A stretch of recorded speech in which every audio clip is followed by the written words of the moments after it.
Di hari keempat ini ternyata pasukan Hamas masih berada di wilayah Israel, di mana mereka terus menarget warga sipil. Sebuah perang yang belum pernah Israel dapatkan dalam 50 tahun terakhir ini, di mana yang terakhir, yang terbesar adalah perang di tahun 1973 atau disebut dengan Yom Kippur War, di mana gabungan negara Arab dipimpin Mesir dan Suriah mengadakan serangan mendadak atau surprise attack di tanggal 6 Oktober 1973 yang juga merupakan bulan Ramadan, yang merupakan hari Yom Kippur, hari suci umat Yahudi, yang mana 50 tahun kemudian diulang lagi, kali ini oleh Hamas, milisi Gaza di tanggal 7 Oktober, di hari Sabat. Kita ke medan perang sekarang. Ada 6 titik pemantauan, ada pagar kawat dan pagar beton, ditambah tentara Israel berjaga di semua perbatasan antara jalur Gaza dan wilayah Israel. Ditambah lagi radar dan ratusan kamera di lokasi yang semuanya melindungi dan mengelilingi perbatasan Israel dengan Gaza. Semuanya dijebol oleh pasukan Hamas kemarin. Sebuah serangan yang berhasil dilakukan oleh Hamas. Lalu selama 4 hari, kota Gaza dihajar bom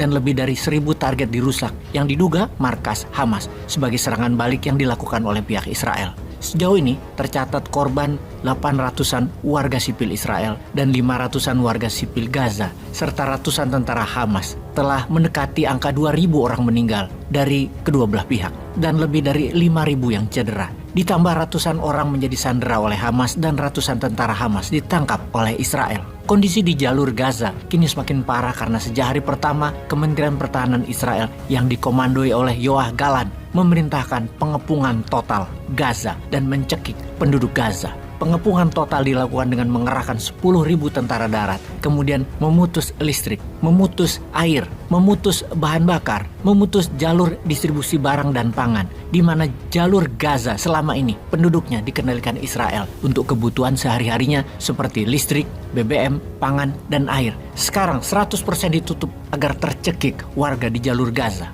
Kemudian Perdana Menteri Israel, Netanyahu, mengatakan kepada warga Israel bahwa perang kali ini akan sulit dan panjang.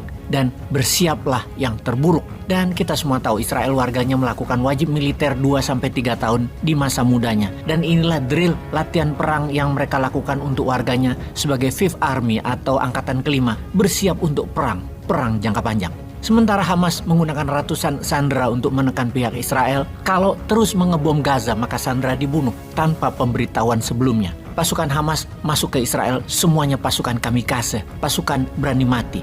Mereka melakukan perang kota, mentarget penduduk sipil. Mereka makan dari makanan penduduk yang disergap mereka. Terus melompat-lompat pindah-pindah di tengah penduduk yang setiap rumahnya punya bunker. Diduga ada 1.000 milisi Hamas masih berada di wilayah Israel dan terus akan bertambah jumlah tersebut. Untuk itu, kita hitung berapa kekuatan militer Israel dan Hamas agar kita semua melihat dari sisi lain, yaitu militer, di mana Indonesia harus segera mengambil sikap yang jelas. Kalau tidak, warga Palestina akan meninggal mungkin lebih dari 5.000 orang dan jalur Gaza akan menjadi wilayah Israel 100%. Israel itu memiliki 170.000 tentara aktif dan kurang lebih 465.000 tentara cadangan. Israel juga memiliki 601 pesawat terbang dan 241 jet tempur. Selain itu juga memiliki 126 helikopter, di mana 48 helikopternya adalah tempur. Israel juga memiliki kendaraan lapis baja terbanyak mungkin, 56.000 unit. Untuk mobil peluncur roket lebih dari 300 unit. Kekuatan Hamas sekarang. Hamas merupakan salah satu kelompok pejuang Palestina yang populer dan disebut-sebut salah satu kelompok militan paling tangguh di dunia. Kekuatannya lebih dari 20.000 tentara terlatih. Secara persenjataan, Hamas memiliki berbagai macam jenis rudal darat dan udara. Beberapa di antaranya adalah rudal anti-tank yang diyakini telah diselundupkan melalui terowongan dari Semenanjung Sinai, Mesir.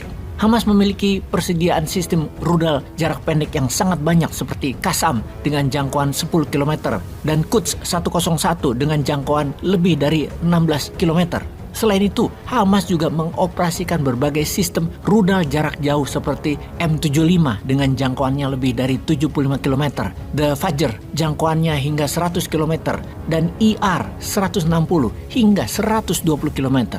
Melihat catatan dalam satu hari Hamas bisa menyerang dengan roket sebanyak lebih dari 5.000 dan hingga saat ini Hamas masih menyerang dengan roket-roketnya, maka tidak heran Gaza dikepung dari udara oleh Israel menarget gudang senjata Hamas. Diperkirakan ketika gudang senjata telah terindikasi dan telah dibom oleh Israel, pasukan darat Israel akan masuk ke Gaza. Gaza akan jadi wilayah Israel penuh atas nama memberangus Hamas. Pengepungan Gaza dengan memblokade pangan, listrik, air, dan BBM, berapa lama Hamas di Gaza bisa bertahan? Berapa lama penduduk Gaza bisa bertahan?